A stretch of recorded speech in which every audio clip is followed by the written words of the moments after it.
3 parts में pronoun हम cover करेंगे। पार्ट 1, पार्ट 2 एंड पार्ट 3 जो होगा वो हमारी एक्सरसाइज पर बेस्ड होगा। बहुत मजा आने वाला है आपको प्रोनाउन टॉपिक में भी, क्योंकि ये काफी इजी टॉपिक है यार। मतलब सिंपल भाषा में समझो, प्रोनाउन बहुत इजी है, बहुत ही इजी है। बस थोड़ा सा फोकस और कंसंट्रेशन आपको प्रोनाउन में 100% मास्टर बना देगा। मैं ऐसा पढ़ाऊंगा जिससे आपको चीजें समझ में पूरी आएगी, आप क्वेश्चंस भी कर लोगे। बस शर्तें याद रखिएगा कि फोकस आपका हटना नहीं चाहिए। पूरे 1 घंटे तक ईयरफोन या जो भी है, किसी भी प्रकार का बाहरी आवाज, बाहरी नॉइज आपके कान में ना जाए जब तक आप मेरी ये क्लास देख रहे हैं। मेरे भाइयों, जो भी पहली बार बच्चा देखे इस क्लास को, मेरी प्रोफाइल को सर्च करके फॉलो जरूर कर ले। संदीप केसरवानी सर्च बॉक्स में डालेंगे तो आपको प्रोफाइल मिल जाएगी। राइट एवरीबॉडी, जरूर से जरूर खुद भी फॉलो करें और यहां से शेयर कर दें हर किसी को, इनवाइट कोड संदीप 12 बता के, ताकि हर कोई इसको फॉलो कर सके और फ्री क्लासेस से तो एटलीस्ट हर बच्चा जुड़ ही सके हमारे साथ। ठीक है। सो गाइज, और ये मेरी रेगुलर क्लासेस हैं। ये क्लास हो चुकी है, अगली क्लास ये है, फिर ये है, और अभी आप मुझे इस क्लास पे देख रहे हैं। राइट, फिर हम 2:30 बजे और 9 बजे यूट्यूब पे क्लास लेंगे, वाईफाई स्टडी यूट्यूब चैनल पे। आइएगा जरूर, बहुत मजा आएगा। ठीक, चलो शुरू करते हैं। सो गाइज, आज का जो टॉपिक है दैट इज प्रोनाउन। हम लोगों ने नाउन कवर किया। नाउन के बारे में हम लोगों ने बहुत ही डिटेल में यार एक एक चीज को पढ़ा, एक एक चीज को देखा, सीखा, समझा। तो प्रोनाउन पता है क्या है? मतलब सिंपल भाषा में बताऊं तो प्रोनाउन का अपना कोई अस्तित्व ही नहीं है। प्रोनाउन जो है ना, ये हनुमान है भाइयों। प्रोनाउन हनुमान है। ये प्रोनाउन एक ऐसा हनुमान है जिसका अस्तित्व बिना प्रभु राम के कुछ ना हो सकता। और प्रोनाउन का जो राम है दैट इज नाउन। राइट। तो पहली चीज एक बात हमेशा याद रखिएगा, किसी भी सेंटेंस में आपको प्रोनाउन तभी दिखेगा जब उसमें आप किसी ना किसी नाउन के बारे में जिक्र कर रहे होंगे। बिना नाउन के किसी भी सेंटेंस में कभी कोई प्रोनाउन आ ही नहीं सकता है दोस्तों। या तो उसी सेंटेंस में उसका नाउन हो, या तो वो किसी ना किसी नाउन के बारे में जिक्र कर रहा हो। लेकिन ये बात फैक्ट है कि जब भी कहीं प्रोनाउन दिखेगा, कोई सा भी हो प्रोनाउन, बहुत सारे अभी हम डिस्कस करेंगे, सारे के सारे प्रोनाउंस में एक ही मुद्दा है भाइयों, उसका राम खोज के निकालो। आपकी गलती ये होती है कि हर कोई जानता है कि राम भक्त हनुमान है ना। राम भक्त कौन है? हनुमान है। कभी कभी राम भक्त हनुमान की जगह पर राम भक्त रावण बना देते हैं। अब आप देखते ही समझ जाना भैया, राम भक्त हनुमान है, रावण नहीं। तो वहां से रावण हटा के हनुमान को लगाना, यही हमारे पूरे प्रोनाउन की पूरी कहानी है और कुछ और नहीं है भैया जी। सिंपल भाषा में बस बता दूं यहां पर कि यही सीखना है आपको। ठीक है, आइए किताबी भाषा में, अंग्रेजी की भाषा में समझाता हूं। प्रोनाउन एक ऐसा शब्द है जो पूरी तरीके से नाउन के लिए अपनी जिंदगी कुर्बान करता है। प्रोनाउन पूरी तरीके से नाउन के लिए अपनी जिंदगी कुर्बान करने वाले भक्त को प्रोनाउन कहते हैं। यानी प्रोनाउन किसी भी सेंटेंस में आएगा तो वहां पर वो किसी नाउन की जगह पर आएगा। दो इंपॉर्टेंट बात याद रखिएगा प्रोनाउन से संबंधित। बात नंबर 1, हिंदी में लिखता हूं, नाउन की जगह पर, नाउन की जगह पर आएगा। पहली इंपॉर्टेंट बात, यानी आपको ध्यान देना है, नाउन की जगह पर आने का मतलब क्या है कि नाउन की जगह प्रोनाउन ने ले ली तो नाउन की जगह तो चली गई। समझ पा रहे हो? नाउन की जगह प्रोनाउन ने ले ली। भाई जैसे कहीं ट्रेन में बर्थ होती है, अब एक बर्थ किसी की है और उस बर्थ को किसी और ने ले ली। गुप्ता जी की बर्थ दी और शर्मा जी ने ले ली। अब अगर गुप्ता जी की बर्थ शर्मा जी ले लिए तो गुप्ता जी की बर्थ तो चली गई ना। तो पहली इंपॉर्टेंट बात यह है कि प्रोनाउन एक ऐसा शब्द है जो नाउन की जगह पर आता है। मतलब प्रोनाउन आएगा तो जिस नाउन के लिए ये प्रोनाउन आएगा वो नाउन उस जगह से गायब हो जाएगा। पहली इंपॉर्टेंट बात।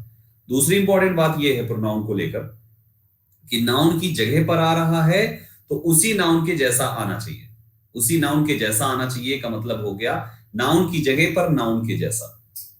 नाउन की जगह पर नाउन के, सिंपल भाषा में नाउन की जगह पर नाउन के जैसा, मतलब जैसा नाउन है, जिस प्रकार के स्वभाव का नाउन है उसी स्वभाव का हमारा प्रोनाउन आना चाहिए। हम स्वभाव प्रोनाउन में किस तरीके से नाउन के अनुसार सिमिलरिटी दर्शाते हैं ये आप आज पूरे 1 घंटे सीखने वाले हैं। लेकिन अभी बस मैं कहानी बना रहा हूं ताकि दिमाग थोड़ा सा हल्का हो जाए प्रोनाउन को लेकर। जो एकदम भारी भारी से रहता रहे यार प्रोनाउन, फिर एक नया टॉपिक, बड़ा डिफिकल्ट इंग्लिश, ये सब नहीं होगा, चीजें आपको आसान लगेगी। तो सबसे पहले और सबसे इंपॉर्टेंट बात मेरे भाइयों कि प्रोनाउन क्या है। प्रोनाउन एक ऐसा शब्द है जो नाउन की जगह पर आता है और जब नाउन की जगह पर आ रहा है तो नाउन के जैसा आना चाहिए। That's it. अब नाउन के जैसा से संबंधित बहुत सारी चीजें हो सकती है कि नाउन हमारा सिंगुलर है कि प्लूरल है, नाउन हमारा मेल है कि फीमेल है, नाउन हमारा सब्जेक्टिव है कि ऑब्जेक्टिव है। बहुत सारी बात यहां पे मैटर करती है। सब्जेक्टिव है, ऑब्जेक्टिव है, पजेसिव है, बहुत सारी चीजें मैटर करती है। मतलब जैसा नाउन है भाइयों, बस वैसे ही प्रोनाउन आना है। नाउन में अगर मान लो इसमें सिंगुलर मेल और सब्जेक्टिव है, तो प्रोनाउन भी आपको ऐसा शब्द चुनना है जो सिंगुलर मेल सब्जेक्टिव होगा। अगर नाउन आपका प्लूरल फीमेल ऑब्जेक्टिव है, तो प्रोनाउन भी आपका होना चाहिए प्लूरल फीमेल ऑब्जेक्टिव वाला। सबकी अलग अलग लिस्ट है, मैं सब सिखाऊंगा ऑब्जेक्टिव क्या है, सब्जेक्टिव क्या है। शिव भाई थोड़ा धैर्य रखिए, अभी सब पता चल जाएगा, ठीक है। ऐसे करके यहां पर सिंपल भाषा में यार कि जैसा नाउन वैसा प्रोनाउन छांटना है। अगर आप ये छांट लेते हो तो आपके लिए प्रोनाउन चुटकियों का खेल है, और अभी तक नहीं छांट पाए हो तो चुटकियों का खेल मैं बना दूंगा केवल 2 दिन की क्लास में, आज की और कल की। परसों तो एक्सरसाइज दबा के करेंगे, ऐसी रिवीजन हो जाएगी, ठीक है। तो आइए शुरू करते हैं प्रोनाउन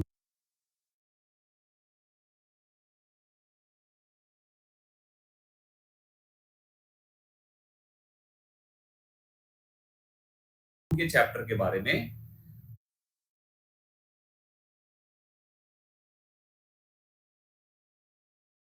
अब प्रोनाउन की किताबी भाषा में डेफिनेशन यही है कि pronoun is a word which is used instead of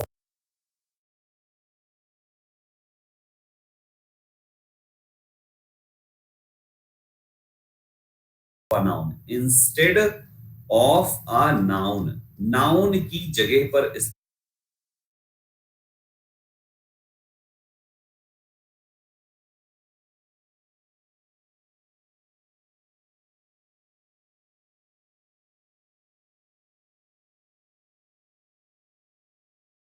इस्तेमाल होने वाला शब्द प्रोनाउन होता है।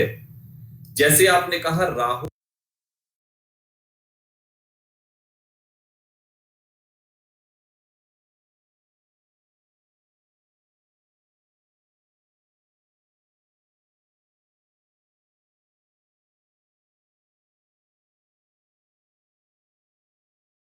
Is a good boy, Rahul is a good boy आपने बोला, और फिर आपने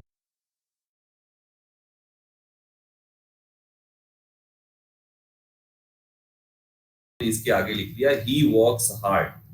तो मेरे भाइयों यहां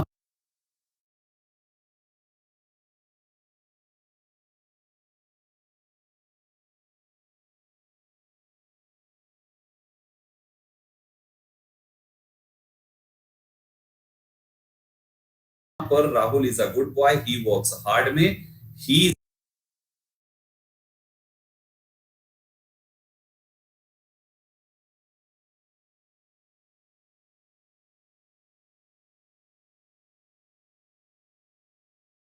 इस्तेमाल किया गया है राहुल के लिए, तो ही ने राहुल को हटा दिया ना अपनी जगह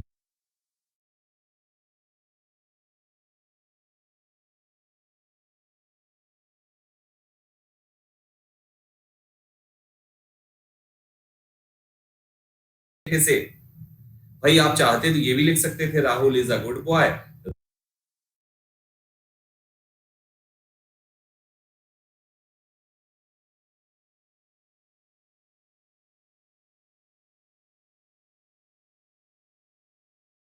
राहुल वर्क्स हार्ड। तो राहुल वर्क्स हार्ड लिखना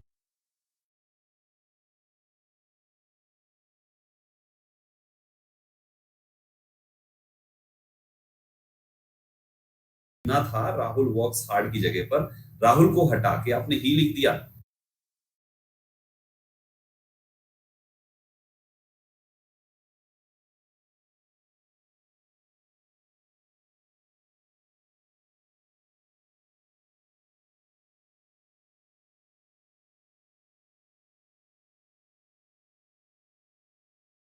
तो ये ही आपका इस राहुल के लिए एक प्रोनाउन हुआ, ठीक।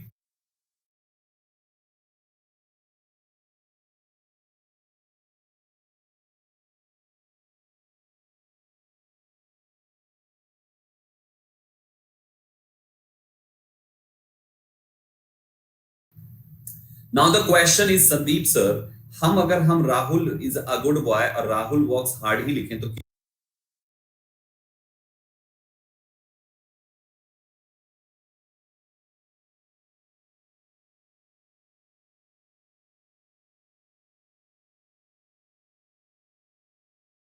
क्या दिक्कत है?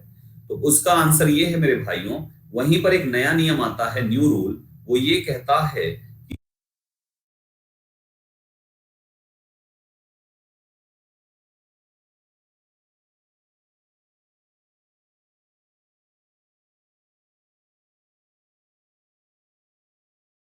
कि भाइयों, नाउन की रिपीटिशन जब कभी भी लगे, नाउन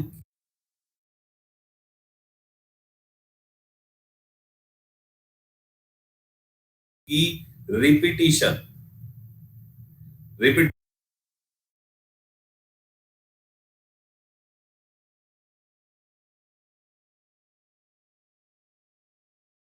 या कहीं पे ऐसा लगे कि आप नाउन को रिपीट करने जा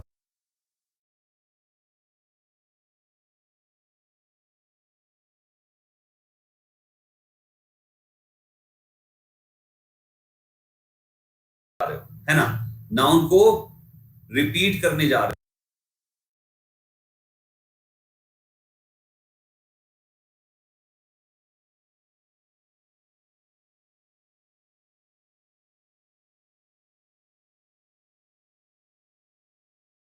हो, और नाउन की रिपीटेशन की बात हो जाए, नाउन को दोहराने की बात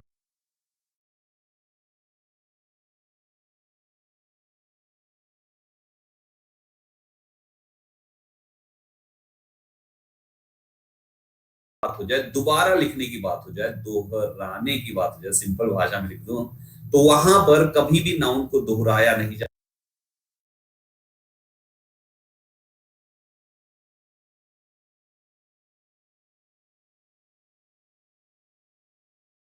जाता है, नाउन को नहीं रिपीट किया जाता है, वहां पर उसकी जगह पर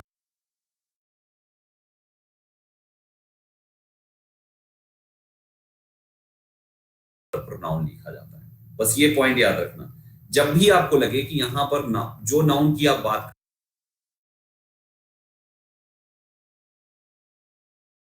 कर चुके हो उसी नाउन को फिर से लिखना है किसी भी फॉर्मेट में, तो उस नाउन को कभी मत लिखना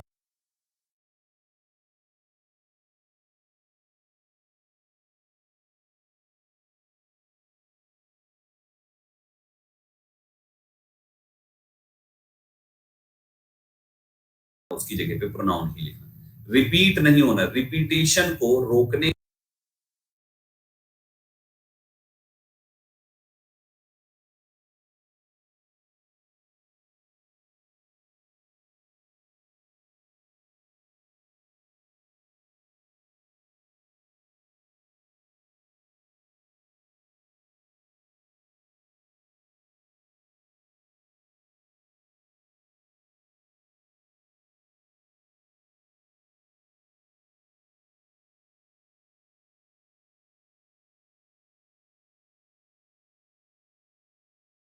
के लिए ही प्रोनाउन का इस्तेमाल किया जाता है, नाउन की रिपीटेशन को रोकने के लिए। तो ये हमारा राहुल, हम बात कर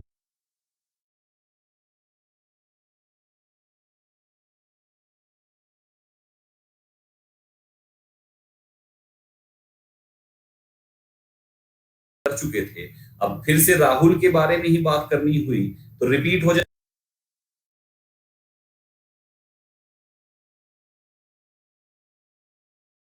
अगर हम राहुल लिख देंगे, अतः राहुल हटा के प्रोनाउन लिखा जाएगा, इसी को कहते हैं प्रोनाउन। ठीक है, डन, इतना समझ गए, बेसिक बेसिक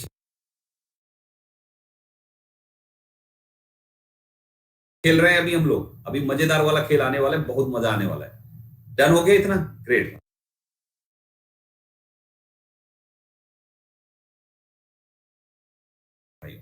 अब इसके बाद आगे चलते हैं, प्रोनाउन का हमने ये सीख लिया।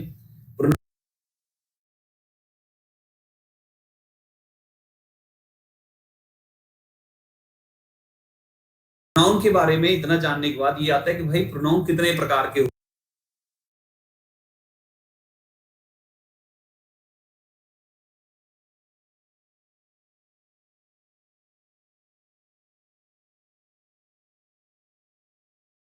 होते हैं, इतने प्रकार के प्रोनाउन है भाइयों। हम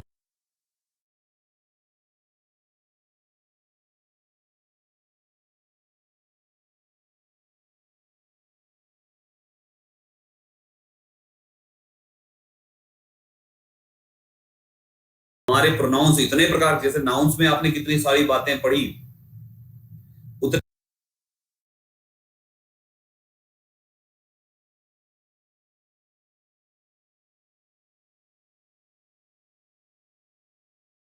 ही प्रकार के, इतने प्रकार के प्रोनाउंस होते हैं। Personal, demonstrative, distributive, reciprocal, indefinite, interrogative, reflexive, एम्फैटिक and relative.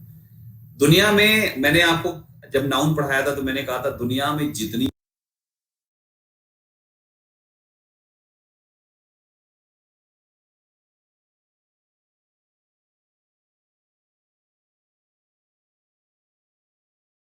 भी चीजें खोज हुई है ना, जितनी भी चीजें दुनिया में खोज हुई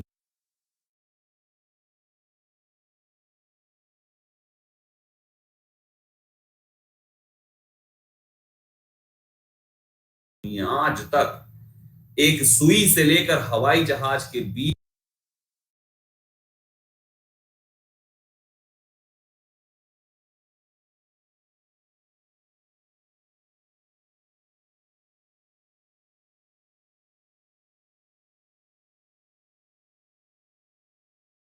में जितना भी चीजें आ जाती है, दुनिया की हर एक चीज, एक कण से लेकर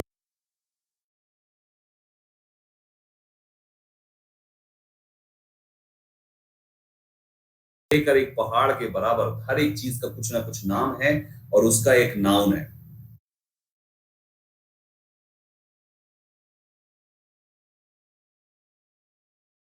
वहीं पर एक दूसरी बात आती है कि दुनिया की जब हर एक चीज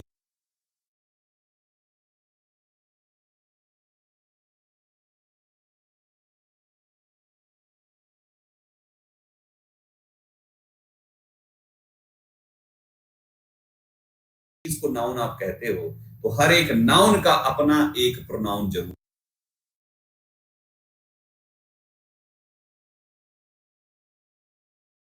है भाई साहब। हर एक नाउन का एक अपना प्रोनाउन है। तो हमें जो टोटल प्रोनाउंस को जब हम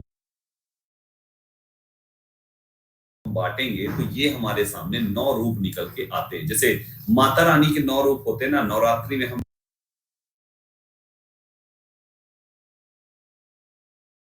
लोग चंडा देवी, कालिके, ये वो बहुत सारी माताएं होती हैं। तो उसी प्रकार से नाउन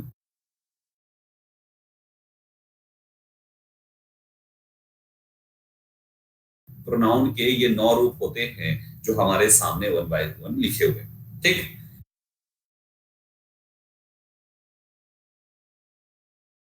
एक एक करके शुरू करते हैं कि क्या है ये। सबसे पहले शुरू करते हैं पर्सनल प्रोनाउन।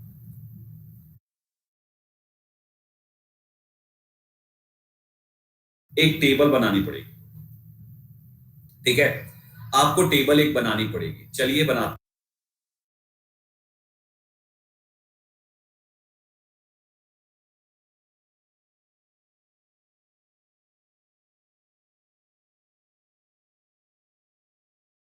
हैं पर्सनल प्रोनाउन की टेबल। सभी लोग मेरे साथ बनाइए, थोड़ा सा मैं चाहूंगा।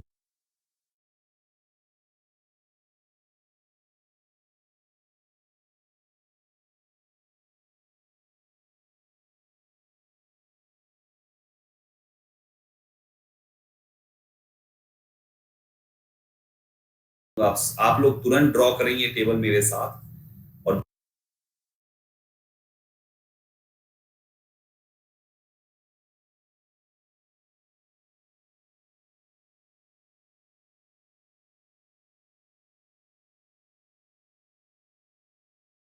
जो लाइन मैं जहां से खींच रहा हूं ना, उस लाइन को वैसे ही खींचना भाई।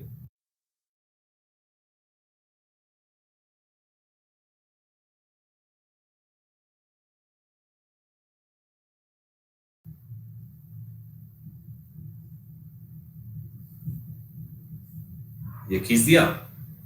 फिर इसके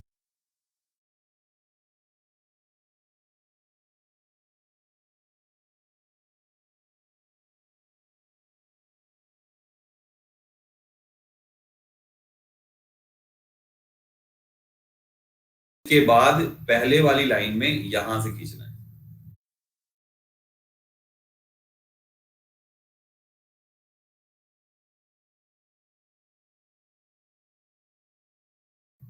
दूसरी लाइन पूरा वहां से खींचना है। तीसरी लाइन भी पूरा वहां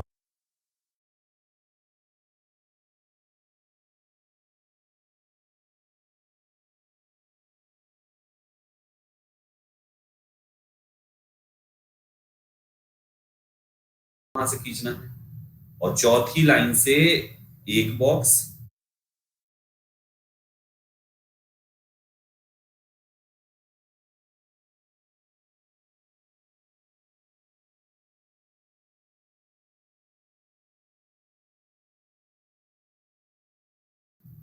दो बॉक्स, तीन बॉक्स,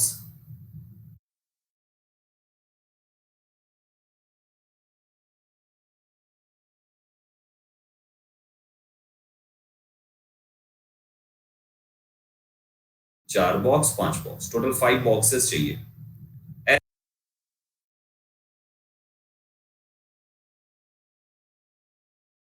ऐसे बनाना है भाइयों, ठीक है। अब देखो यहां पे,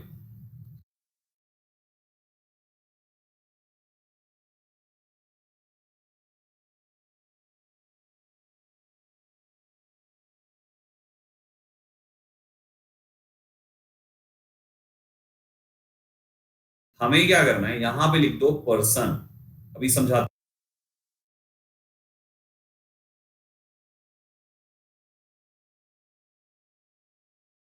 हूं मैं, है क्या मामला ये। यहां लिख दो सब्जेक्टिव, SU।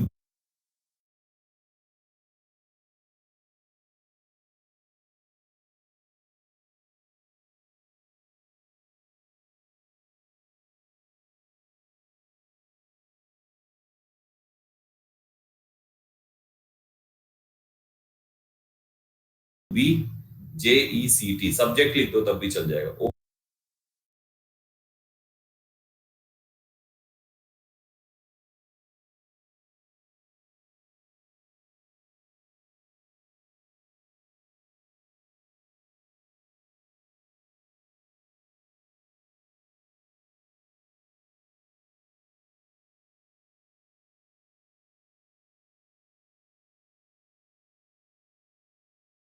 OBJECT, ऑब्जेक्ट लिख दो। POSSESSION, पोजीशन फर्स्ट लिख दो, और ब्रैकेट में लिख दो एडजेक्टिव, और यहां पे लिख दो पोजीशन सेकंड, पोजीशन सेकंड, ठीक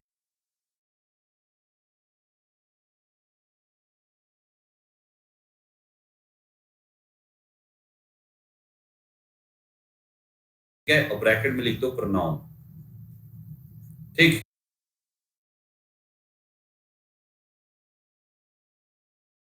अभी देखो यहां पे मामला बहुत बढ़िया है, बहुत सुंदर मामला है। पर्सन में टोटल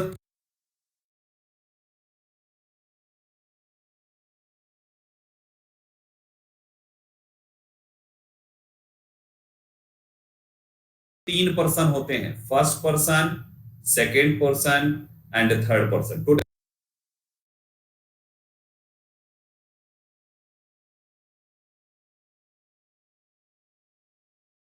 कितने पर्सन होते हैं भाइयों? 3 person are there in English grammar. First person, second person, third person, यानी दुनिया के सारे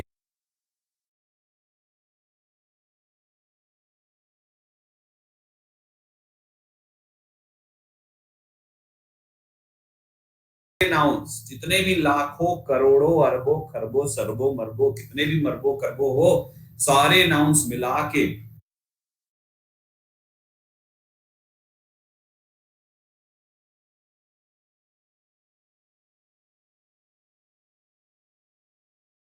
सब 3 पर्सन के प्रोनाउन में अंदर समा जाते हैं। दुनिया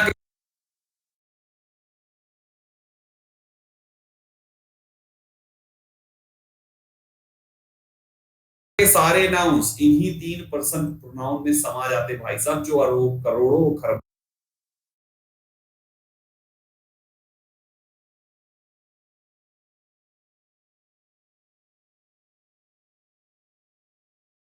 हैं, जितने भी दुनिया में नाउन्स है, सारे नाउन्स इन्हीं 3 पर्सन में समा जाते हैं भाई। हमने उनको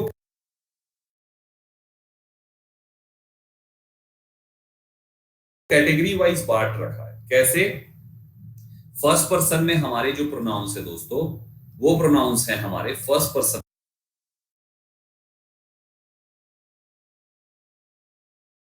वाले, I, me, my, mine.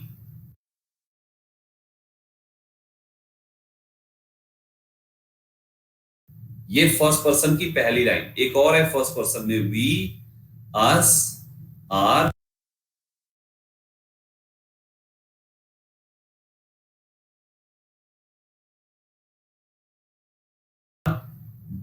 Hours. Total 8 pronouns हमारे फर्स्ट पर्सन में।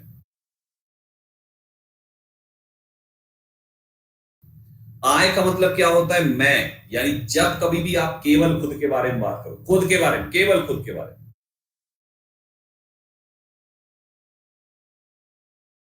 केवल खुद के बारे में बात करो तो वहां पे आय लगाते हैं। सब जानते हो, कोई नया बात थोड़ी बता दिया संदीप सर ने। वी का मतलब होता है हम कब बोलते हैं?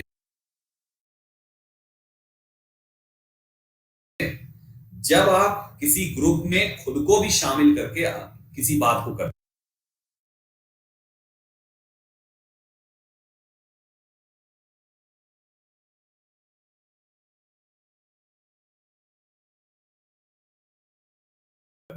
जैसे हम सांस लेते हैं तो सांस सभी ले रहे हैं, और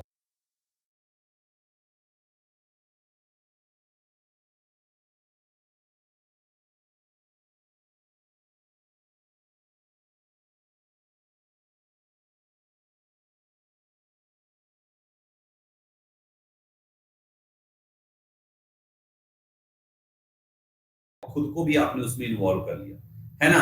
हमें दूसरों की रिस्पेक्ट करनी।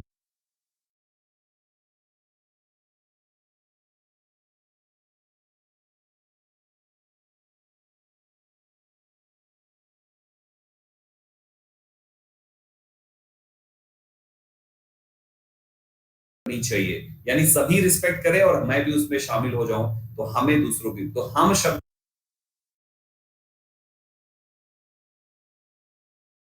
का इस्तेमाल तब हम करते हैं जब आप किसी ग्रुप में खुद को इन्वॉल्व कर लेते हैं, तो उस जगह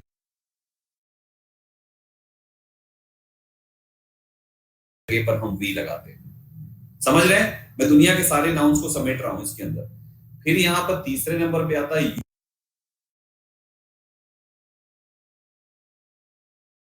यू का मतलब होता है तुम का इस्तेमाल, इसकी टेबल है यू यू, और फिर यहाँ पर है योर, और यहाँ पर है Y O U R S, yours. इसका इस्तेमाल हम तब करते हैं भाइयों जब आप तुम की बात कर रहे हो। तुम मतलब यू, है ना। आप या तुम कुछ भी। यू का मतलब हिंदी में तो देखो आप और तुम अलग अलग है, लेकिन यहाँ पे इंग्लिश में यू का मतलब आप भी होता है, और यू का मतलब तुम भी होता है, और यू का मतलब तू भी होता है, यू का मतलब कुछ भी कह लो, तू भी होता है, तय भी होता है, जितना भी प्रकार से अपन हिंदी हिंदी में गाँव में बोल लेते हैं ना, वो सब होता है ना। जैसे दिल्ली में लोग बोलते हैं यार तू मेरा भाई है, यार तेरे लिए तो जान हाजिर है, यार तू मेरा भाई है, तू मेरा भाई है, that means what? That means you are my brother, right everyone. तो ऐसे करके हमारा ये हो जाता है। फिर देखो, तो सेकंड पर्सन में जो प्रोनाउंस है, सेकंड पर्सन में जो प्रोनाउन है भाई, सेकंड पर्सन का मतलब सिंपल सा, जब तुम की बात हो। फर्स्ट पर्सन में जब मैं और हम हो, जिसमें मैं और हम है। सेकंड पर्सन में तुम, मैं नहीं हूं, मैं नहीं हूं उसमें से, तुम हो केवल, मतलब मैंने खुद को साइड कर दिया, दैट इज सेकंड पर्सन। मैं फर्स्ट पर्सन, देखो फर्स्ट पर्सन क्यों बोला गया? क्योंकि दुनिया के हर कार्य की शुरुआत किससे होती है? फर्स्ट। जैसे कहते हैं ना, दुनिया को बदलने वाले लोग पहले खुद को बदले, फिर दूसरों को बदलने के लिए जाए, है ना। जब कभी भी प्लेन में आप सफर करते हो तो वहां पे बोला जाता है कि जब कभी भी आपको दूसरे को बचाना हो तो सबसे पहले खुद का ऑक्सीजन मास्क और पैरासूट बांध लो, फिर दूसरे को बचाना चाहो तो पहले वन फर्स्ट। फर्स्ट कौन? फर्स्ट खुद, सबसे पहला खुद। खुद सबसे पहला, पहले अपने आप को, फिर उसके बाद तुमको, फिर पहले खुद को, फिर जो सामने है वो तुमको, फिर उसके बाद उसको भी बचा लिया तो खोजो और कोई संकट में है, फिर उसको, और जो खोज रहे हैं कोई और संकट में, कोई और संकट में, वो है हमारा थर्ड पर्सन, तीसरा आदमी। हम पहले तो सामने ही वाले को बचाएंगे ना। क्यों भाई?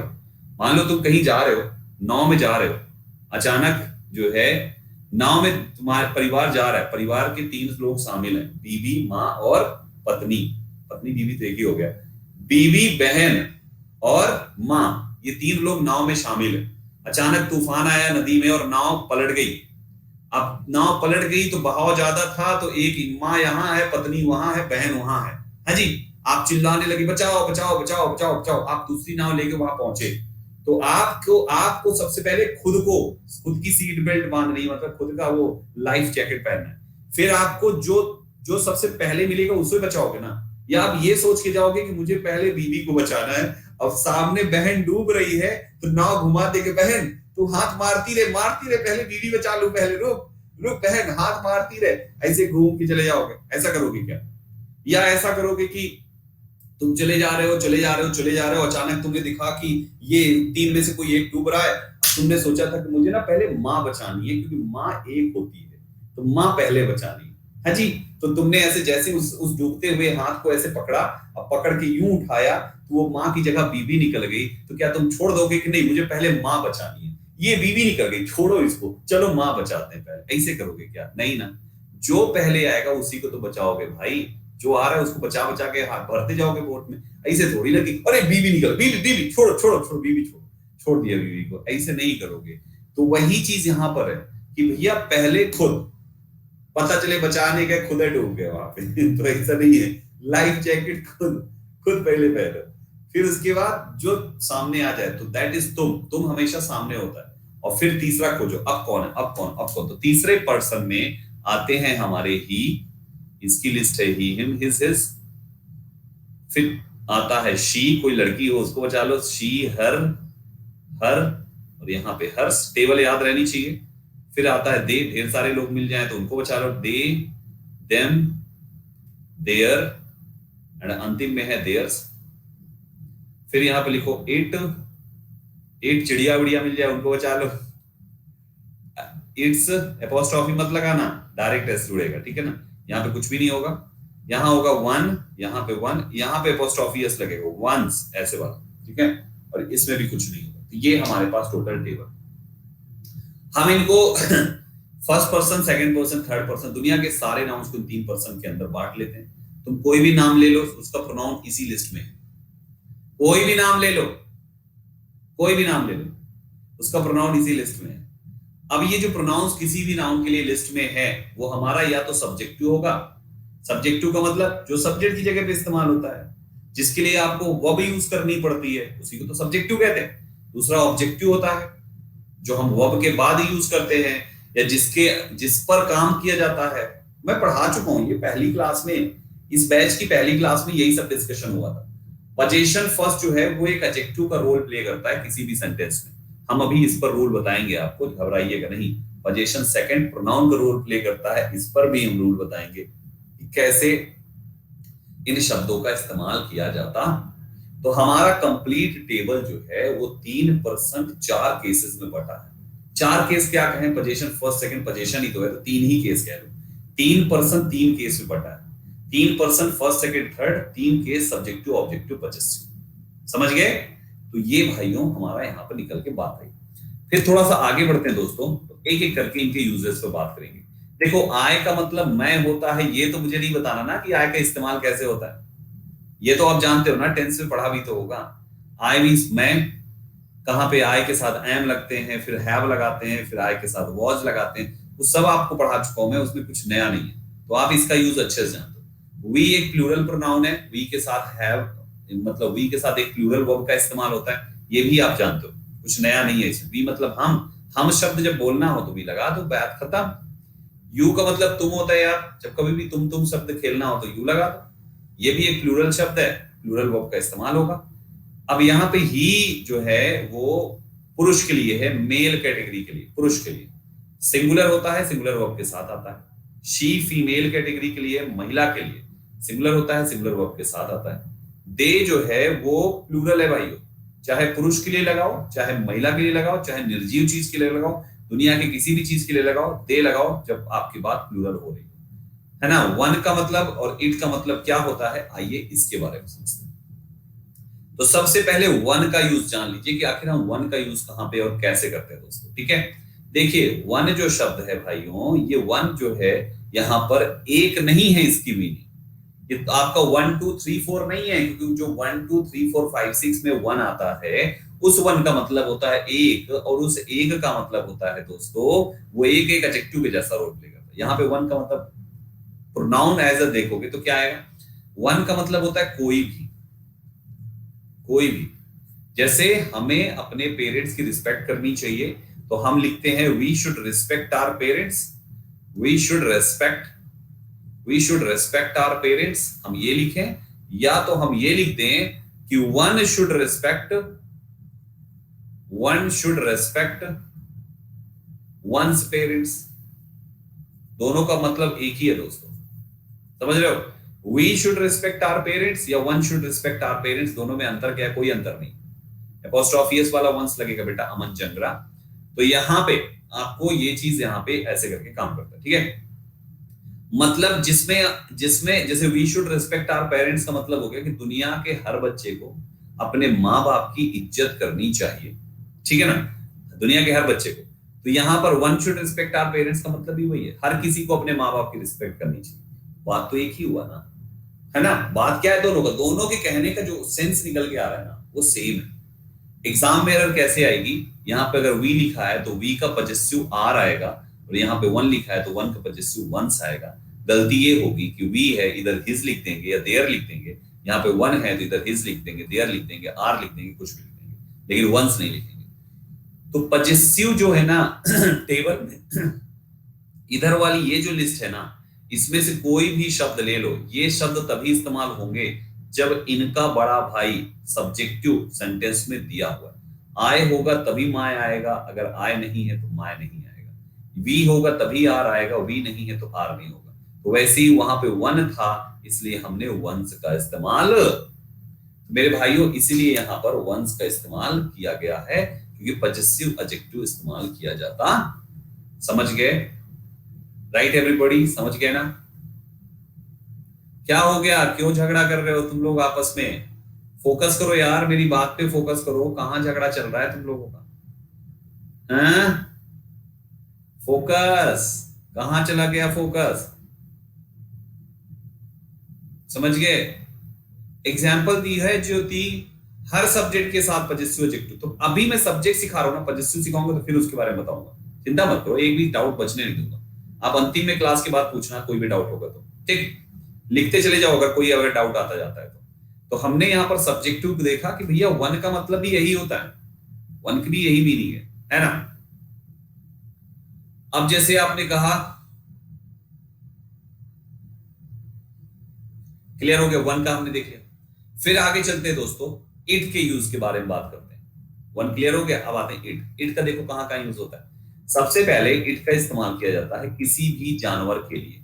हम जानवर की जब बात करते हैं तो हम इट का इस्तेमाल करते हैं, ठीक है। हम नॉन लिविंग थिंग्स, कोई भी निर्जीव चीज की बात करें जो कि सिंगुलर हो, सिंगुलर जानवर, सिंगुलर निर्जीव चीज, सिंगुलर कंट्री, सिंगुलर इन्फेंट, तो हम इनके लिए इट का इस्तेमाल करते हैं। और याद कीजिए अभी कल ही पढ़ाया है न्यूटर जेंडर, भूला मत जाइएगा, कल ही न्यूटर जेंडर पढ़ाया है हमने आपको, तो वहां पर भी तो यही सिखाया था, है ना। ये इट जो है ये सिंगुलर है, अतः इसके साथ सिंगुलर वर्ब जैसा व्यवहार आपको करना चाहिए, सिंगुलर वर्ब जैसा व्यवहार कीजिए। क्लियर हुआ, यस और नो एवरीबॉडी, ग्रेट।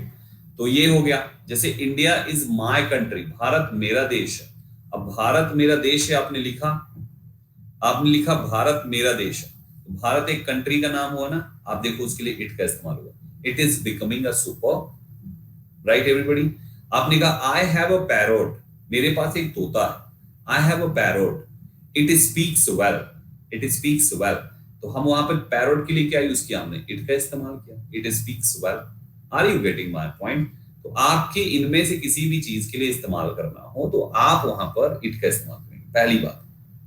दूसरी इंपॉर्टेंट बात यह है, देखो इट का मतलब निर्जीव है यार, लड़का के लिए ही आएगा, लड़का के, देखो सिंपल भाषा में समझाता हूं, पुरुष कैटेगरी में कोई है तो ही आया, महिला कैटेगरी में कोई है तो शी आया, इन दोनों कैटेगरी में जो नहीं है और फिर भी सिंगुलर है तो वो इट आएगा, दैट्स इट, सिंपल भाषा। अब तुम उसमें देश ले लो, तुम उसमें इन्फेंट ले लो, तुम उसमें नॉन लिविंग ले लो, तुम उसमें जानवर ले लो, तुम उसमें कुछ और ले लो, राइट एवरीबॉडी, कुछ भी ले लो। अब एक सवाल आप पूछ सकते हो संदीप सर, जानवर के केस में क्या सभी जानवर में ऐसा होगा? ऐसा नहीं है, सभी जानवर में ऐसा नहीं है। कुछ एनिमल्स ऐसे हैं जिसमें मैंने जेंडर, आपको याद होगा कल की क्लास जब कराई थी तो मैंने उसमें जेंडर के केस में ये समझाया था कि भाई जानवर में भी कुछ ऐसे जानवर हैं जिसकी मेल पता हो तो मेल में डालते हैं, फीमेल पता हो तो फीमेल में डालते हैं। कल ही पढ़ाया है मैंने, कल की क्लास एक बार देख लीजिएगा। जैसे लॉयन हो गया, टाइगर हो गया, ये सारे शब्द हैं तो वहां पर उनका अपना, और जिसमें एक कॉमन शब्द का इस्तेमाल कर लिया जाए तो वो जानवर, वो चिड़िया, वो इन्फेंट, वो बेबी, वो सब हमारा प्रोनाउन इट ले लेता। ठीक है, तो ये चीज है। कैटल, आरुषि मेरी बच्ची, कैटल तो तेरा प्लूरल है, CATTLE प्लूरल है, तो इसमें तो तू लिख भी नहीं सकती, तेरे को बेटा दे लिखना पड़ेगा यहाँ पे, है ना। यहाँ पर तो दे लिखना पड़ेगा। हम बात किस चीज की चल रही है? बात चल रही है सिंगुलर होने पर। आपके पास सिंगुलर नाउन के लिए 3 प्रोनाउन है, ही, शी, इट। प्लूरल के लिए कोई ऑप्शन नहीं है, केवल एक ही प्रोनाउन है, चाहे लड़का प्लूरल हो, चाहे लड़की प्लूरल हो, चाहे दुनिया का कोई भी नाउन प्लूरल हो, सबके केस में ये लगाते हैं। इन्फेंट, नवजात शिशु, कल आए नहीं थे प्रवेश तुम शायद, तभी आज पूछ रहे हो इन्फेंट क्या होता है सर। ठीक है, डॉग के लिए इट लगाओ, डॉग के लिए इट आता है बेटा, बशर्ते डॉग का नाम ना रखा होना चाहिए वहां पे। ठीक है, तो ये हो गया। दूसरा पॉइंट क्या कहता है, देखो मेरी कैटेगरी को सिंपल भाषा में याद रखना, आदमी हो तो ही, औरत हो तो शी, दुनिया का सारा चीज इट। तो दुनिया की बाकी सब चीजों में तो टाइम भी आएगा ना, बाकी सब चीजों में वेदर भी आएगा ना, टेम्परेचर भी आएगा ना, डिस्टेंस, नेचुरल हैपनिंग, कुछ भी कह लो, सब तो बाकी चीज में ही आएगा ना। राइट एवरीबॉडी, सब तो बाकी चीज में ही आएगा ना। क्यों अलग अलग रटना कि टाइम के लिए क्या आएगा, वेदर के लिए क्या? क्यों रटना भाई? आप रटना नहीं है, सिंपल भाषा में। लड़का के लिए लड़का कैटेगरी ही, लड़की कैटेगरी शी, बाकी सारी कैटेगरी इट, बात खत्म। अब तुम वहां पे अगर कहीं पर लिखा हुआ देखो दिस इज रेनिंग तो तुरंत टिक कर देना, क्योंकि बारिश है, बारिश के लिए इस्तेमाल हो रहा है, तो दिस नहीं आना चाहिए, इट आना चाहिए। तो कोई भी चीज हो, समय बतानी हो, it's 5 o'clock, bye my watch it's 5 o'clock, तो इट्स 5 o'clock आपने बोला, दिस इज 5 o'clock मत बोलना। आप कहते हो दिस इज कोरोना टाइम, बोलते हो ना, this is corona time, we should be careful, है ना। दिस इज कोरोना टाइम नहीं करते, हम बोलते it's corona time. This is corona time मत लिखना कभी भी। Are you getting my point? हाँ या ना? क्या होना चाहिए? It's corona time. वेदर में आप बात करो, इट्स जनवरी, देखो आप टाइम को बता रहे हो, it's January, February, March, April. Weather में बता रहे हो it's winter, it's summer, it's spring, क्या यूज करोगे? इट यार, सिंपल भाषा में, है ना। टेम्परेचर बताना है, डिस्टेंस, नेचुरल हैपनिंग, किसी भी चीज की बात करनी हो आपको इट्स यानी इट इज ये यूज करना है। इट्स 98 डिग्री, बिल्कुल सही कह रहे हो आप। अगर आप कहते हो दिस इज 98 डिग्री तो ये रॉन्ग है। सन के लिए क्या आएगा? सन के लिए कल पढ़ा चुका हूं मेरे भाई, ही आएगा।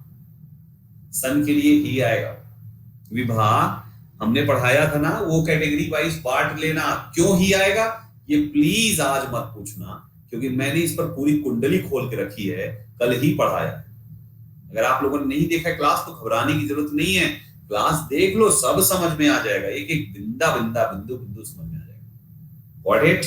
तो हमने यहाँ पर इधर साइड में जो टेबल देखी है, इस टेबल के सब्जेक्टिव सारे समझ लिए, सिंगल सिंगल वाले।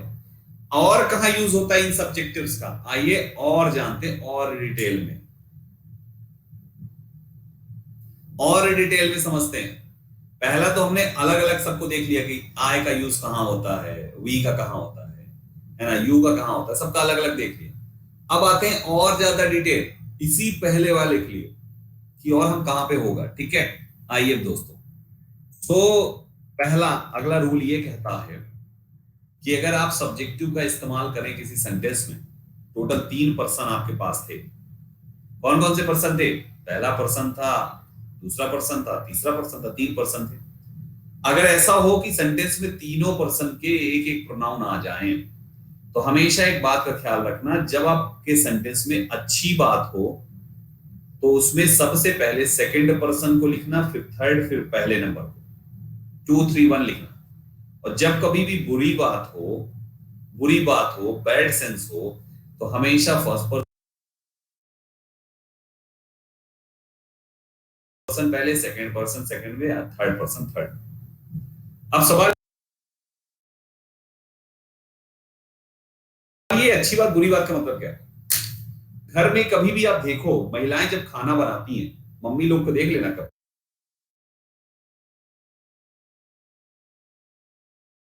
कभी मम्मी को देखना ध्यान से, आज ही ऑब्जर्व करना सभी लोग अपनी मम्मी की हरकत। मम्मी जब खाना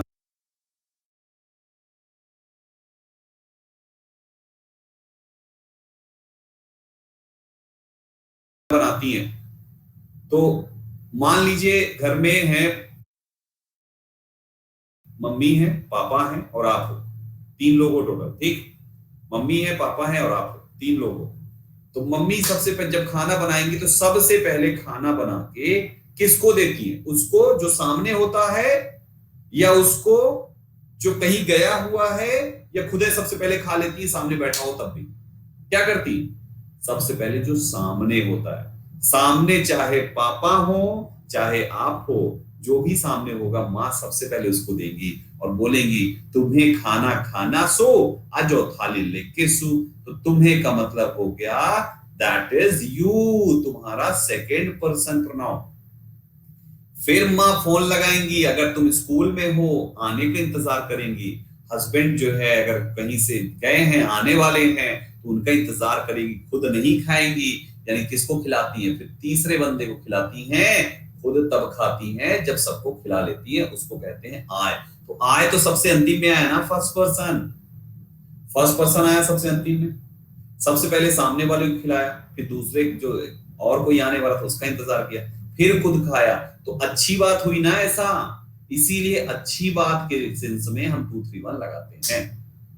आज समझ पाए 2 3 1 क्यों आया पैटर्न? और बुरी बात कौन सी है? माँ खाना बनाए,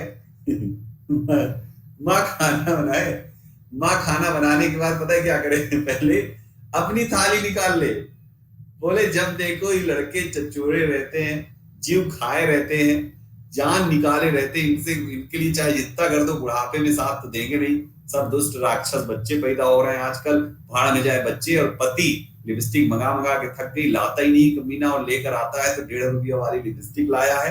इससे कह चुकी हूँ कि लैक्मे के ला, लैक्मे के ला 1.5 वाली लाया है।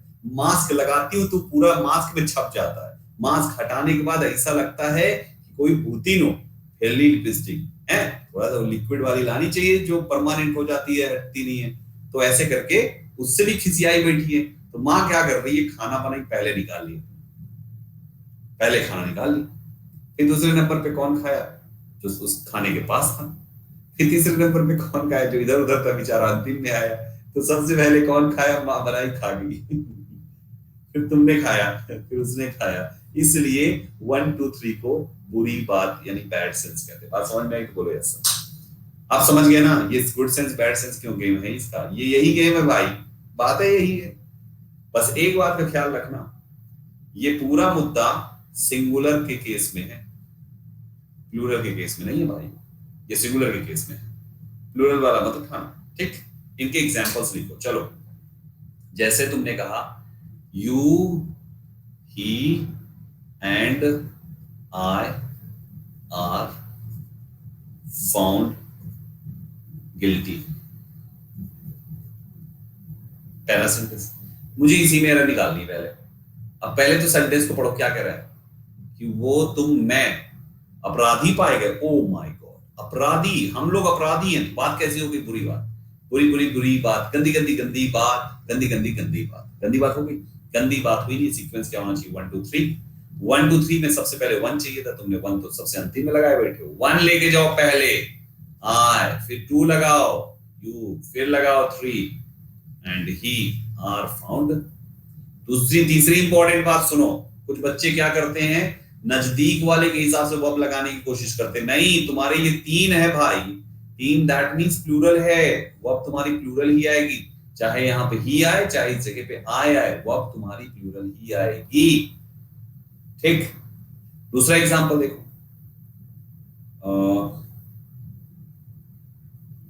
आई and my brother love each other. बताओ, मैं और मेरा भाई एक दूसरे से प्यार करते हैं। मैं और मेरा भाई एक दूसरे से प्यार करते हैं, तो अच्छी बात है बुरी बात है? बताओ, मैं और मेरा भाई ही तो करते हैं, भाई भाई भाई प्यार करते हैं, तो कोई बुरी बात है? नहीं ना। इसका मतलब यहाँ पे ये एक अच्छी बात होगी। और अच्छी बात का सीक्वेंस क्या है? 2 3 1। तो पहले चेक करो, ये तुम्हारा है 1 और ये तुम्हारा है 3, तो तुम्हारा 1 3 हो गया। हमें 1 3 नहीं 3 1 चाहिए। तो 3 1 चाहिए तो माय ब्रदर इधर लिखो, पहले माय ब्रदर, और फिर आई इधर लिखो, एंड आई, फिर लिखोगे तुम लव ईच अदर। आई बात समझ में? समझ में आ रहा है? हाँ या ना? भाई तुम्हारा सीक्वेंस यही रहेगा। 2 नहीं है तो 2 को साइड करो, तो अब बचा क्या सीक्वेंस? 3 1। अगर मान लो सेंटेंस में 3 नहीं होता तो क्या सीक्वेंस होता? 2 1 होता। भाई ये फिर ये, तो सीक्वेंस यही रखना है तुमको, सीक्वेंस यही रखना है। बस सेंस जरूर निकाल के रखना कि माय डियर आसपास वहां पे होना क्या चाहिए, जैसा सेंस वैसे ही सेट करते चलो, बात खत्म। ठीक, ये पूरा गेम जो है ना, ये सिंगुलर में काम करता है। इंपॉर्टेंट बात सुनना। अब सवाल ये है, प्लूरल की कहानी क्या है संदीप? सुनो प्लूरल की कहानी। 3 पर्सन थे total, first person, second person, third person. First में प्लूरल था वी, सेकंड में तो है ही है, एक तो है, और थर्ड में प्लूरल है दे।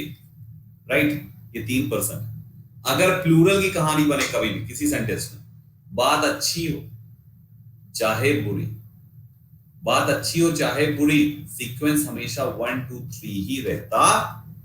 बात कैसी भी हो भाइयों, बात अच्छी हो चाहे बुरी हो, कैसी भी हो जैसी भी हो, सीक्वेंस हमेशा 1 2 3 रखना। मतलब अगर ये तीनों आ गए तो वी ही सबसे पहले होगा, यू उसके बाद, और फिर दे आएगा। हमेशा इस बात का ख्याल रखना, सीक्वेंस हमेशा यही, क्योंकि जो कुछ भी होगी सबसे पहले हम, फिर तुम, फिर वो।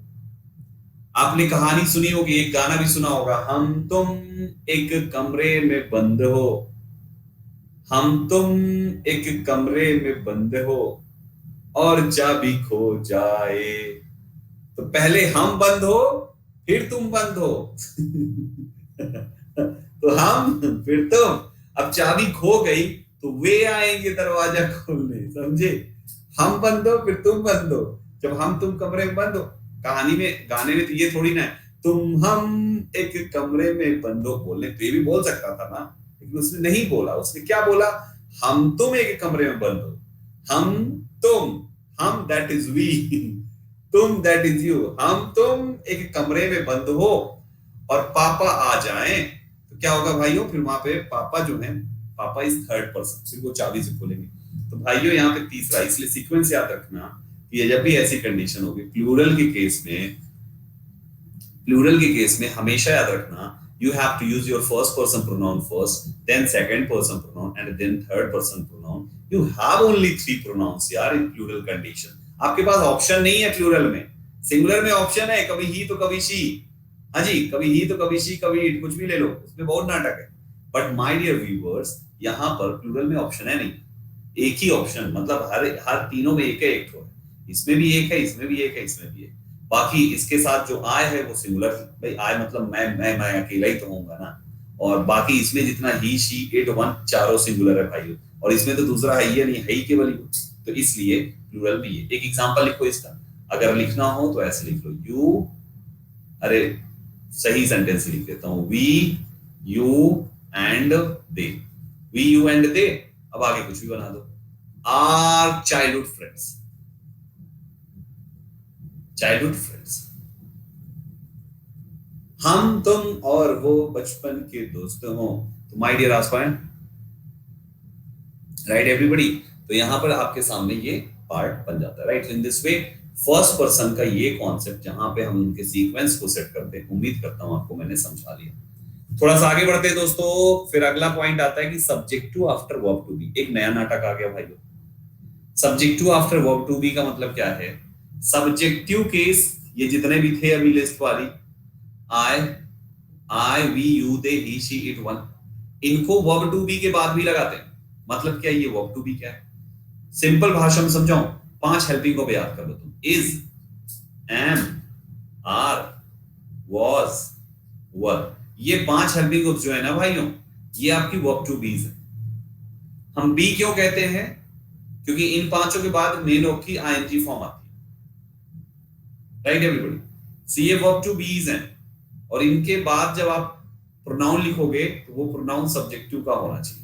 जैसे आप बोलते हो ना, देखो इंग्लिश स्पोकन वाले कितना गलत बोलते हैं। आदमी बोलता है इट्स मी, ये एक्चुअली गलत है, होना चाहिए इट्स आई। समझे? जैसे लोग एक दूसरे को एहसास दिलाने के लिए कहते हैं ना कि अरे ये मैं ही था जिसने उस बुरे वक्त में तेरा साथ दिया, नहीं तो तेरे घर वाले तेरा साथ देने को तैयार नहीं थे, तूने ऐसा कांड कर रखा था, नौटंकी पाल रखी थी, ऐसे बोलते हैं ना। तो ये मैं ही था जिसने तेरी मदद करी थी। It's me who helped you is wrong, it's I who helped you होना चाहिए। इट्स का मतलब it was I, right everybody? तो वर्ब टू बी के बाद आपको यहां पर लिखना है इट वाज लिखो, चाहे दे वर आई लिखो, दे वर प्लस सब्जेक्ट लिखना है, मतलब हर जगह पर after verb to be subject to use करना। नहीं समझ में आया? समझाते हैं, क्यों घबरा रहे हो? अभी एक बात बताओ, मैंने एक सेंटेंस लिखा इट वाज डैश, ऑप्शन है me and I, who helped you there. ठीक, तुम्हारे सामने ये सेंटेंस आंसर तो तुम आए लिखोगे, लेकिन क्यों, उसका भी कारण बताता हूं, सुनो ध्यान से, कारण सुनो। भाई यहां पे वॉज क्यों लिखा है तुमने? ये बताओ मुझे, यहां पे वॉज क्यों लिखा है? यहां पे वर क्यों नहीं लिखा? क्यों लिखा है वॉज? बोलो जल्दी से, वर क्यों नहीं लिखा, वॉज क्यों लिखा? वॉज इसलिए लिखा गया क्योंकि इसका जो वर्ड है सब्जेक्ट, वो यहां पर इट लगा हुआ है। तो इट सिंगुलर है, इसलिए सिंगुलर वर्ब का इस्तेमाल हुआ। मेरी बात सुनना, कहानी समझ में आ जाएगी। सिंगुलर सब्जेक्ट है इसलिए सिंगुलर वर्ब का इस्तेमाल किया गया।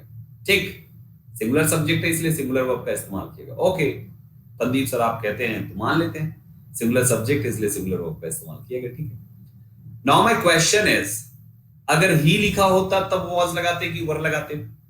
बताइए, अगला पेज ले लेता हूं। अगर ही लिखा होता तो वॉज लगाते कि वर लगाते? जल्दी जल्दी बताओ। वॉज लगाते।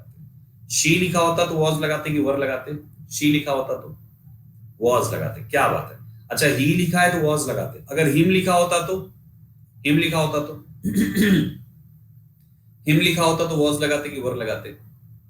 हिम लिखा होता तो, अरे गधों, हिम लिखा होता तो कुछ और ना लगाते, क्योंकि हिम तुम्हारा ऑब्जेक्ट है। आज तक कभी ऑब्जेक्ट के लिए वर्ब आई है क्या? आप क्या लिखते हो? ही इज अ डॉक्टर, ये सही है या तुम्हारा ये सही है? हिम इज अ डॉक्टर, कौन सा सही है बताओ? कौन सा सही है? तुम्हारा ही इज अ डॉक्टर सही है ना, मतलब हिम नहीं हो सकता। क्यों? क्योंकि वर्ब का इस्तेमाल हमेशा सब्जेक्टिव के साथ होता। सहमत हो? वर्ब का इस्तेमाल हमेशा सब्जेक्टिव के साथ होता है, ये तो जानते हो ना, समझा भी दिया, प्रूव कर दिया यहाँ पे कि वर्ब का इस्तेमाल हमेशा सब्जेक्टिव के साथ होता है। ठीक, फिर से थोड़ा सा बैक साइड आओ। मैंने ये सेंटेंस लिखा, मैं कह रहा हूं कि वर्ब टू बी के बाद यहां पे सब्जेक्टिव आता है। क्यों आता है? रीजन जानो, रट्टा मत मारो, रीजन जानो। ये वॉज क्यों है? क्योंकि इसका सब्जेक्टिव सिंगुलर है। यहां पर आपको एक वर्ड लिखना है, ठीक है लिखेंगे, लेकिन पहले देख लें आगे क्या बात है। हु के बाद लिखा हुआ है helped me, helped me, helped you there. तो ये हेल्प्ड एक ये वर्ब थी जिसका ये पार्ट सब्जेक्टिव था और सिंगुलर भी था, सही है। एक ये वर्ब है, इस वर्ब हेल्प करी तुम्हारी, वहां तुम्हारी हेल्प किसने करी? मैंने। तो आप एक वर्ब के लिए शब्द चाह रहे हो ना, यहां पे आप क्या चाह रहे हो? एक वर्ब के लिए चाह रहे हो ना।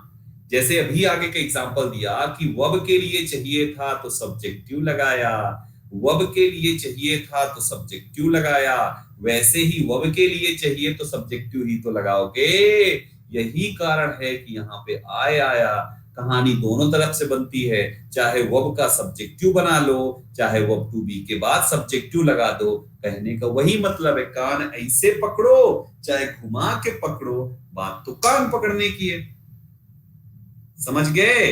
तो कर वही रहा हूं मैं, कर वही रहा हूं। कॉन्सेप्ट क्लियर कर लो, रट्टा कुछ ना मारना है भाई, सब यहीं पे समझ जाना है, सब यहीं समझो, कुछ रटना नहीं है। ये जो कहानी है ना इधर, subjective after verb to be, वो नाटक यही है कि वर्ब टू बी के बाद सब्जेक्टिव क्यों लगता है? क्योंकि आप आगे एक वर्ब लगाते हो, और जब आप आगे वर्ब लगाओगे तो वर्ब का तो सब्जेक्टिव चाहिए ना, तो एक्चुअली ये बदला सामने वाले की वजह से, लेकिन क्रेडिट ले गया वर्ब टू बी। समझ पा रहे हो? समझ पा रहे हो ना? राइट एवरीबॉडी, ये होता है। सो माय डियर एस्पायरेंट्स, इस टाइप से स्टेटमेंट, उम्मीद करता हूं ये पॉइंट भी समझ गए। आगे चलो, अगर कोई कंफ्यूजन होगी सब रखे रहना, एक कोड होना बचेगा कंफ्यूजन, सब सॉल्व कर डालूंगा, बस देखते चलो। अब आ जाओ सब्जेक्टिव सारे खत्म। सब्जेक्टिव वाला पहला वाला line I we you they he she it one, ये खत्म। अब उसके बगल वाले पे आ जाओ, ऑब्जेक्टिव। ऑब्जेक्टिव में क्या था? ऑब्जेक्टिव में था आई का me, me us, you him her, him her, them it one, इतना था ना। अब देखो इनमें इनका इस्तेमाल कहां पे होता है, लिख लो यार ऑब्जेक्टिव क्या क्या है। मी, अस, हिम, हर, देम, इट, इतना ही है टोटल, इससे ज्यादा है भी नहीं। ठीक है, बाकी दुनिया का सारा नाम। ठीक, अब सुनो, इनका प्रयोग पता है कहां पे होता है? सबसे पहला प्रेपोजिशन के बाद। कभी भी प्रेपोजिशन के बाद आपको दिखे प्रोनाउन, कभी भी दिखे, आंख बंद करके ऑब्जेक्टिव मारना भाई साहब। कोई भी प्रेपोजिशन अगर तुम्हारा आ गया, कोई भी शब्द ले लो, जैसे तुमने ले लिया, तो जैसे for example she was talking about, अब डैश, आप लिखते हो यू, तो ये तो ठीक है भाई, यू नहीं लिखा गया लिस्ट में, लिखो यू, लिखो सेकंड पर्सन, तो यू तो ठीक है भाई। लेकिन अगर लिखते हो शी वॉज टॉकिंग अबाउट ही, तो भाई ये तो गलत है, क्योंकि अबाउट एक प्रेपोजिशन है, और प्रेपोजिशन के बाद क्या आता है? ऑब्जेक्ट। तो ये ही नहीं बल्कि she was talking about him होना चाहिए। समझ पा रहे हो? तो प्रेपोजिशन कोई भी हो, कोई भी, आपने कहा ये मामला तुम्हारे और मेरे बीच में ही होना चाहिए, ये मामला तुम्हारे और मेरे बीच में ही सॉल्व हो जाना चाहिए। तो this problem needs to be resolved between you and I. क्या ये सही है? गलत है। बिटवीन एक प्रेपोजिशन हुआ, अब ये प्रेपोजिशन है, यू तो तुम्हारा ठीक है, ऑब्जेक्टिव सब्जेक्टिव दोनों सेम है, तो यहां पे मान लो ऑब्जेक्टिव हो गया, तो इसको तो ऑब्जेक्टिव बनाओ ना, यानी होना क्या चाहिए? बिटवीन यू एंड, भाई वो सिंपल लॉजिक है, कुछ हो नहीं है, एकदम आसान। प्रेपोजिशन आया, बाद का प्रोनाउन ऑब्जेक्टिव मार दो, बात खत्म। समझ गया पहला रूल? बहुत अच्छे। थोड़ा सा पीछे आ जाओ, प्रेपोजिशन के बाद आता है ट्रांजिटिव वर्ब। ये क्या नाटक है भाई साहब? ट्रांजिटिव वर्ब क्या है? ट्रांजिटिव वर्ब उस वर्ब को कहते हैं जो वर्ब हमारा ऑब्जेक्ट लेता है। भाई मेरे को एक बात बताओ,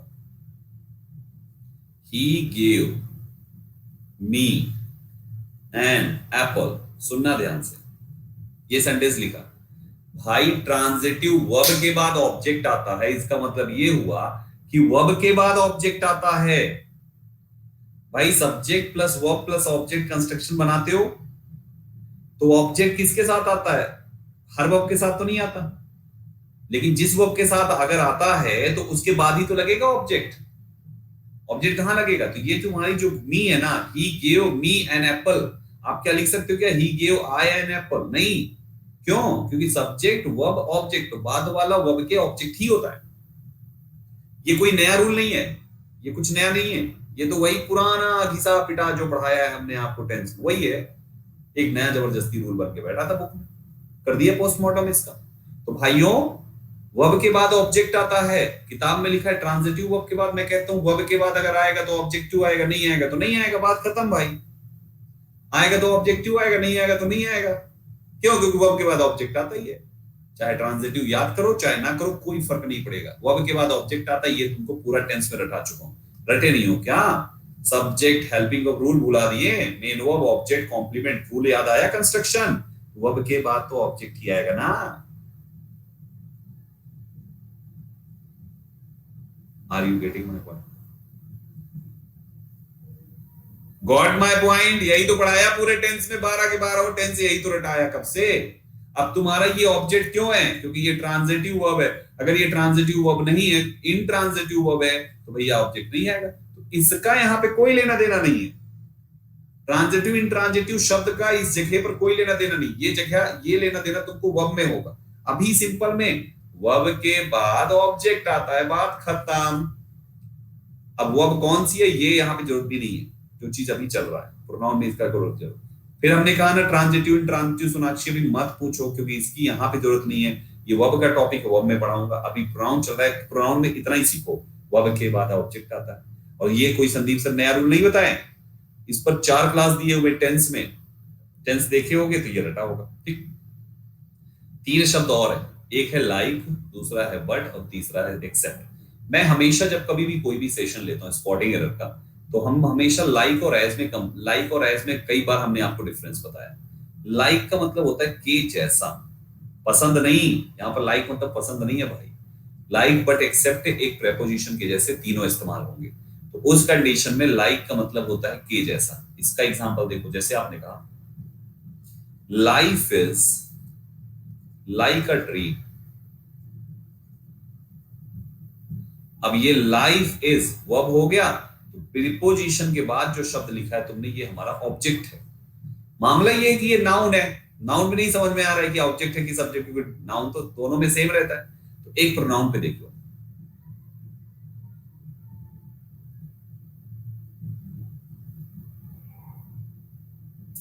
you can do it. You can do it like me. पढ़ने में बड़ा अजीब सा और अटपटा सा लग रहा है ना? लेकिन एक और एग्जांपल देता हूं तब समझ जाओगे इसके डिफरेंस को। You can do it like I do. अब बताओ सही है दूसरा सेंटेंस? दूसरा वाला देखो, क्या दूसरा वाला सेंटेंस सही है? गलत है दूसरा sentence. You can do it, तुम इसे कर सकते हो जैसे मैं करता हूं। जैसे मैं करता हूं, तो मैंने एक कार्य किया, एक वर्ब ले लिया। जब मैंने एक वर्ब ले लिया तो आपको इधर वाला शब्द वर्ब के लिए सब्जेक्टिव ही लिखना पड़ेगा, और सब्जेक्टिव के साथ कभी लाइक नहीं आता। यानी कि हमारा ये लाइक यहाँ पे गलत है। तो सही क्या है? वो चीज सही होगा जो सब्जेक्टिव के साथ आता है, और that particular thing is as. तो होना चाहिए you can do it as I do. तुम कर सकते हो जैसे मैं करता हूं। यहां पर आई सब्जेक्ट नहीं हट सकता क्योंकि डू लग गया है भाई। लेकिन ऊपर तो मी है ना ऑब्जेक्टिव, तो इस जगह पर लाइक के शब्द सही है, क्योंकि लाइक जो है उसके बाद ऑब्जेक्ट आता है। दिमाग में आ रहा है बातें? दिमाग में आ रहा है ना बातें? आ रही ना, सेट हो रही ना? तो ये गेम चलता है भाइयों लाइक और एस में। लाइक का मतलब भी के जैसा, एस का मतलब भी के जैसा, अंतर इतना ही है। आपके एग्जाम में यही प्रॉब्लम आएगी, सब्जेक्टिव के साथ लाइक मार देंगे, ऑब्जेक्टिव के साथ एस मार देंगे, क्रॉस में यूज कर देंगे, तुमको सीधा कर देना है, बात खत्म। Subject as I do, like I do गलत है, और लाइक मी सही है, लाइक आई गलत है। Got it? उम्मीद करता हूं समझ में आ गया। थोड़ा सा बैक साइड आओ, सेम लॉजिक देखो, बट और एक्सेप्ट, इनमें देखो बट का मतलब लेकिन नहीं है, बट का मतलब यहां पर सिवाय है, और सिवाय जो इंग्लिश है वो एक्सेप्ट की भी है। तो हमें सिवाय के सेंस में जब भी यूज करना हो ना, इसमें से जो मर्जी लगा दो, इसमें से जो मर्जी कर दो, तुम्हें सिवाय के सेंस में करना होगा ना, तो वहां पे इनके बाद ऑब्जेक्ट लगा देना। जैसे मान लीजिए कोई लड़की से किसी का झगड़ा हो गया, परिवार नहीं भाई का झगड़ा हो गया। अब मार्केट जाना है, भाई कहता है मैं बहन को ना ले जाऊंगा, बहन को ना ले जाऊंगा, मेरी चॉकलेट खा लेती है, इसको नहीं लेके जाऊंगा। बहन को नहीं ले जा रहा, कह रहा है हर कोई मेरे साथ बाजार चल सकता है, हर किसी के साथ मैं बाजार जा सकता हूँ, लेकिन बहन के साथ ना जाऊंगा, उसको नहीं ले जाऊंगा। तो इसका मतलब आप कह रहे हो, आप कहना चाह रहे हो कि everyone can come with me, हर कोई मेरे साथ आ सकता है, everyone can come with me except या बट, दोनों का मतलब तो एक ही हुआ सिवाय। अब आप यहां पर लिखते हो अगर शी, तो ये गलत है, ये होना चाहिए except her, except him, except them, except whatsoever, जो कुछ भी चाहो, ऑब्जेक्टिव लिखो, चाहे जो लिख लो, तुम्हारी मर्जी, ठीक है। सो माय डियर एस्पायरेंट्स, ऐसे करके लॉजिक बनाया करो। एक्सेप्ट और बट दोनों की सेम मीनिंग है जब वो एज अ प्रेपोजिशन आते हैं और वहां पर उनके साथ ऐसा व्यवहार करना होता है, ठीक। तो हमने ऑब्जेक्टिव में सारे पॉइंट्स एक्सप्लेन कर दिया। I hope you got this point कि आखिर ऑब्जेक्टिव कहां कैसे इस्तेमाल होता है। आ रहा है ना मजा, सब कुछ समझ में आ रहा है ना, हाँ या ना, मजा आ रहा है ना, बिल्कुल आएगा आएगा आएगा। आगे बढ़ो, अब आ जाओ कंपैरिजन, ये तो और मजेदार है भाई, इसमें तो तुम डांस करोगे जहां बैठे हो वहीं पे। अभी देखो कैसे डांस होता है भाइयों। एक बात बताएं, in case of comparison, comparison का मतलब होता है तुलना। हम तुलना करते हैं प्रोनाउंस में, नाउंस में भी करते हैं, प्रोनाउंस में भी करते हैं। जैसे नाउंस में हम तुलना करते हैं, Raju is better then Sanjay, Raju is better then Sanjay, Raju Sanjay से अच्छा है। तो ये तो भैया नाउन में कंपैरिजन हुआ। नाउन में लफड़ा नहीं होता, नाउन में मामला नहीं बिगड़ता, मामला बिगड़ता है प्रोनाउन में। तो प्रोनाउन क्या कहता है, रूल क्या कहता है कंपैरिजन में कि भैया देखो, ध्यान से सुनो मेरी बात, ध्यान से सुनो मेरी बात, जब भी कंपेयर करना एक बात का ख्याल रखना, अगर मैं सब्जेक्टिव हूं तो सब्जेक्टिव को सब्जेक्टिव से कंपेयर करना, अगर तुमने ऑब्जेक्टिव को कंपेयर किया तो ऑब्जेक्टिव को ऑब्जेक्टिव से कंपेयर करना। मतलब सब्जेक्ट सब्जेक्ट ऑब्जेक्ट ऑब्जेक्ट। बोले तो क्या बोले, तो ये कि तुम्हारा इधर सब्जेक्टिव की लिस्ट में इधर ढेर सारे थे ना, फिर ऑब्जेक्टिव की लिस्ट बनी थी उसमें ढेर सारे थे। तो इधर वाले का किसी से तुलना कर रहे हो ना, किसी दूसरे प्रोनाउन से, तो दूसरा वाला प्रोनाउन भी इसी लाइन का ही होना चाहिए। और अगर इधर वाले की किसी प्रोनाउन से तुलना कर रहे हो किसी दूसरे प्रोनाउन से, वो दूसरा वाला भी इसी में से कोई होना चाहिए। ये नहीं कि एक इधर से ले लिया एक इधर से ले लिया ना, जीरो नंबर में भी जीरो मिलेगा। जैसे एग्जांपल से समझते हैं, एक बहुत ही पॉपुलर लाइन है, हर क्लास में बताता हूं, ही इज बेटर देन मी। बहुत ही पॉपुलर है ये लाइन, जो कि महा ब्लंडर है भाई। अब आप लिखते हो he is better than me, लिखते हो ना he is better than me, this is wrong, this statement is wrong my dear viewers. ये गलत है। क्यों गलत है? आप यहां पे लिख दिए सब्जेक्टिव और यहां पे लिख दिया ऑब्जेक्टिव, कंपेयर कर दिया सब्जेक्ट को ऑब्जेक्ट से, हुआ ना गलत? कभी नहीं होना चाहिए। अब सब्जेक्ट है तो सब्जेक्ट से कंपेयर करो ना भाई। इसके लिए वर्ब आया है तो ये सब्जेक्टिव नहीं बदलेगा, क्योंकि वर्ब आया है उसके लिए, तो बदलना तो इसी को पड़ेगा, यानी मी बन जाएगा आई। आई का he is better than I, वैसे तो होता करेक्ट है he is better than I am, लेकिन ठीक है आई से भी आपके एग्जाम में काम हो जाएगा। क्या बात समझे? समझ में आया? और एग्जांपल देता हूं, अभी ये खत्म नहीं हुआ मामला। अब देखो, he is better than I लिख दिया, आगे देखो, अगर सेंटेंस आ जाए Arjun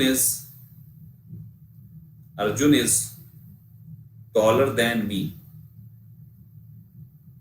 Arjun is taller than her, Arjun उससे ज्यादा लंबा है, अर्जुन उससे ज्यादा लंबा है।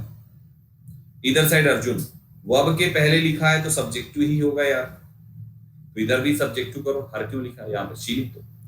लेकिन अगर होता है सेंटेंस कि Arjun is taller than her wife, sorry her लिख रहा हूं यहां पे, हिज वाइफ, तो आप मेरे को बताओ ये सेंटेंस में कोई एरर है? नहीं, क्योंकि नाउन आ गया ना भाई। जब नाउन आ गया तो नाउन तो हमारा दोनों होता है, तो इधर अर्जुन है उधर उसकी पत्नी है, ये कंपैरिजन सेम हो जाएगा, सब्जेक्ट टू सब्जेक्टिव हो गया। ठीक, एक और रूल देखो, एक और एग्जांपल देखो, मतलब she loves you more than me, इसमें मामला बिगड़ेगा। बताओ क्या आना चाहिए?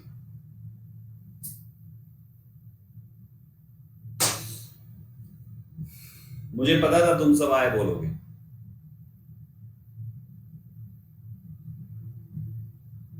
ये सेंटेंस सही है, इसमें कोई भी एरर नहीं है भाई, this statement is error free, this statement is error free. Now let me explain how. कैसे? सुनो ध्यान से, बहुत सिंपल है, बड़ा प्यारे से समझ में आएगा। पहले ये तो देख लो कंपेयर किसमें कर रहे हो। इसके पहले वाले सेंटेंस चेक करो, एक ये है एक ये, केवल दो था। इसको चेक करो, एक ये एक ये, केवल दो था। इसके पहले वाले में जाओ, एक ये है एक ये है, केवल दो था। सब में दो दो था ना, तो आसान था कंपेयर करना। लेकिन इसमें चेक करो, एक शी है एक यू है एक मी है, तीन तीन है, कंपैरिजन तो दो ही में होगा ना। अब मामला बिगड़ गया कि किस में हो रहा है भाई, कंपेयर कर रहे हैं तो दो ही में होगा ना, तीन तीन में तो होगा नहीं। अब दो में कौन से हो रहा है, तो पढ़ो यहां पर, शी लव्स यू, वो तुमसे प्यार करती है, मोर देन मी, मुझसे कहीं ज्यादा। इसका क्या मतलब है, समझ रहे हो, कि वो तुमसे प्यार करती है और वो मुझसे भी प्यार करती है, लेकिन मुझसे कहीं ज्यादा तुमसे करती है।